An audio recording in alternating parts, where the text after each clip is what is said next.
In this tutorial, we're going to talk about SCUTA and Office 365 calendar integration.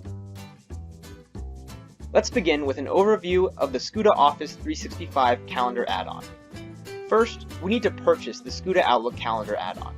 It's not a default, as some people don't use any calendar integration or use a different calendar service. After purchased, we're going to need to register the SCUTA web app on our Azure Active Directory, and finally, we're going to configure the SCUTA calendars.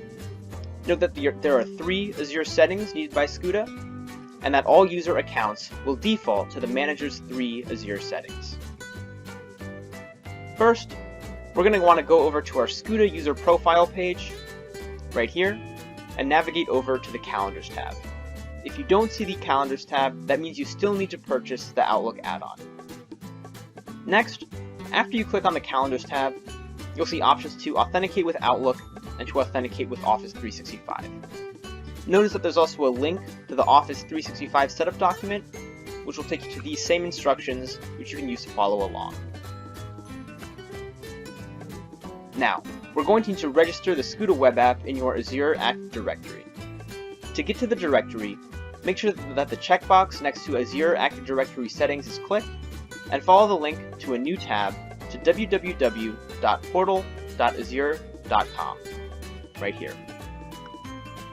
Once here, you're going to click on your account and sign in. Once you're logged on here, you're going to click on this icon on the top left and select Azure Active Directory. From there, we click on App Registrations, and then New Registration. For the inputs, we're going to specify our name as SCUTA. Make sure that you have this top button here clicked for accounts. And for redirect URI, we're going to select Web, and then we're going to copy this URI over here from our SCUTA profile, right over here, under Authentication. Note that even though it says optional, this is important, because this is how SCUTA is going to know whether or not you're logged on. Once you have that copied over, click Register. Once that's done, notice that right here we have created an application ID and a directory ID. Now these are unique IDs, so the values you see on your screen are not going to be the same as the ones on mine. We're going to want to copy these unique IDs and paste them back on our SCUTA profile. So first, let's start with the application ID. Copy it, go over here, and paste. Same thing with directory. Copy over here, and paste. Next, we're going to go back over here and customize each of our managed sections. Branding, authentication, certificates and secrets, API permissions, and expose an API. First, go to branding. Over here, we have a few URLs, and we're just going to copy these over from our SCUTA profile. So back over on our SCUTA profile, we notice that we have all these URLs right here that correspond exactly to what Azure is asking. So let's copy over our homepage URL, right here. Copy the terms of service URL, and our privacy statement URL.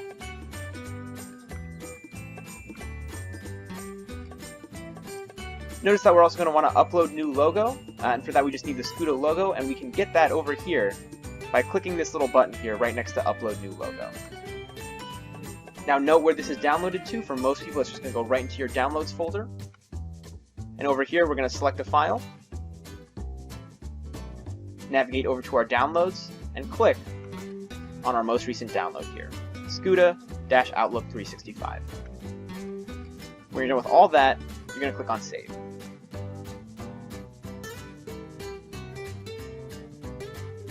Now, we're going to go over to Authentication. And right here, we just want to make sure that we have this in right here, our redirect URI. Now, for most people, this is already going to be here, so you don't have to worry about if it's already there. If for whatever reason it's not there, notice it's the same exact URL from our authentication, right over here. So if it's not there, just copy it from here, paste it in here, and click on Save, and you should be all good. Next, go to Certificates and Secrets. What we're going to want to do is create a new client secret so we have our own secret ID. For description, just put in SCUTA. And for expires, I would recommend 24 months. You can put whatever you'd like, but that just means that you won't have to go back in and update it so often. When you're done with that, click on Add. Now we have this new value here created, and what we're going to want to do is immediately copy this value right here. Just immediately click, copy like so. Now that's very important because as soon as you navigate away from this page, this value is not going to be visible to you anymore. So it's very important that you do that right away. We copy that value, go back over to our user profile and paste it right here, right where it says Certificates and Secrets, Client Secret. Now note that we have all of our 3 values in that we need, so we can go ahead and click on Save Changes. And it should say Saved right up here at the top. Now, back over here, we're going to go to our API permissions. When we're over here, we're going to click on Add Permission. We're going to go to APIs my organization uses and search Office 365 Exchange Online. It should come right up here. Click on that and we're going to want to explore the delegated permissions. Now the only permission we need is to make sure that we're able to read and write to our calendar. So we're going to go right here to Calendars and check calendars.read and write. So we can be able to do that. Once we have that checked, we're going to click on Add Permissions. And then we're going to go right here and click Grant Admin Consent for ZLabs. Yes. And once you have this up here, this notification, you should be all good. Our last section over here is going to be Expose an API.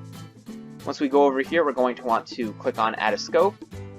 This is going to create an automatic application ID URI for us. So we don't need to do anything here, just click on Save and Continue. And right here, it just wants you to name the scope.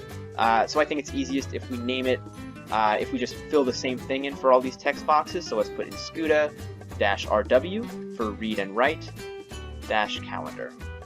Just copy and paste that all the way down. Make sure you have admins only here and enabled for the state.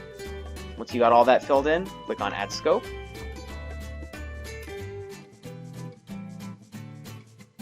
And you should see up here the successfully added scope.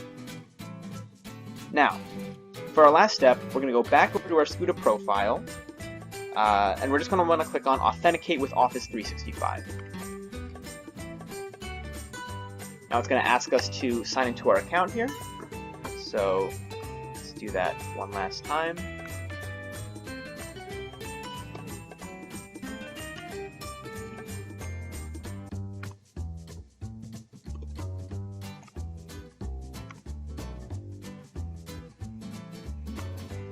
And once you're signed in, it should sync you over to your Azure directory. Notice right up here we have successful Auth link right up over there, so that should be all good. And our last step, we're just going to want to select what events we want to import and export to our calendar. Right? Notice that you have import Outlook events to SCUTA, you have export SCUTA events to Outlook, and you can do that for both future and past events. So you can click or unclick whichever ones you like, just make sure you have at least one box selected, otherwise no data is going to sync over, right? So when you have what you want over there, just click on Save Changes.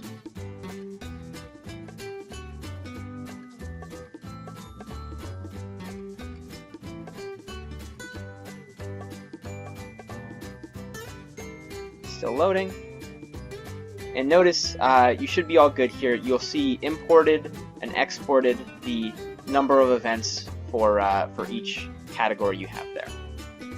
And that's it.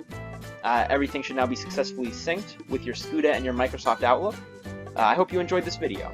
If you have any questions, you can always ask them in the question and answer section right here on SCUTA, or you can email us or call us directly at 833-88-SCUTA. Thanks for watching.